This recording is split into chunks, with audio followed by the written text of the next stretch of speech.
بسم اللہ الرحمن الرحیم۔ آج کا انمول موتی، نصیحتوں کا اثر۔ علامہ ابن جوزی رحمۃ اللہ فرماتے ہیں، مواعظ سنتے وقت تو سننے والے کو غفلت سے بیداری ہوتی ہے، لیکن جو ہی ان مجالس سے جدا ہوتا ہے غفلت اور کساوت لوٹ آتی ہے۔ میں نے اس کے سبب میں غور کیا اور اس کی حقیقت پا گیا۔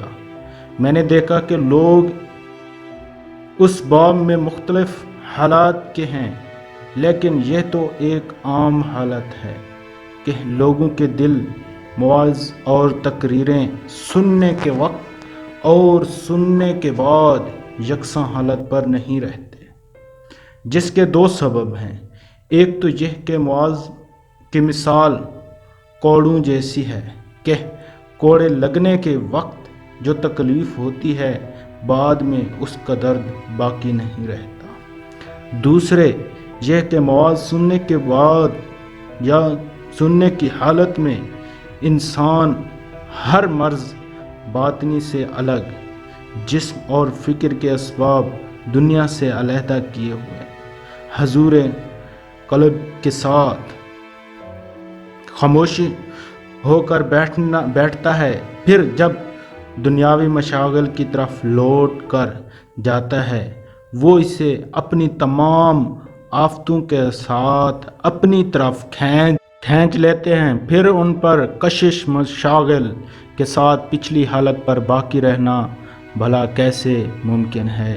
یہ حالت تو سب کو عام ہے، البتہ اس اثر کے باقی رہنے میں لوگوں کے درجات مختلف ہیں۔ چنانچہ کچھ تو بلا پش و پیش کے پختہ عزم کر لیتے ہیں کہ بغیر اور ادھر ادھر متوجہ ہوئے راستے سے گزر جاتے ہیں، اور اگر کسی موقع پر طبیعت کے تقاضے انہیں روک دیتے ہیں تو گھبرا جاتے ہیں، جیسے حضرت حنظلہ رضی اللہ تعالی عنہ نے کہا تھا، حنظلہ منافق ہو گیا۔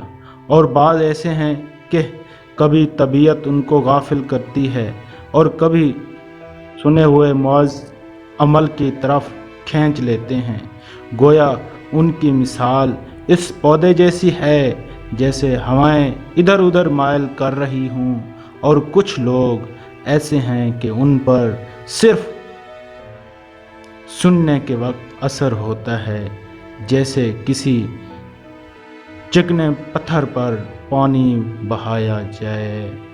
اللہ اکبر۔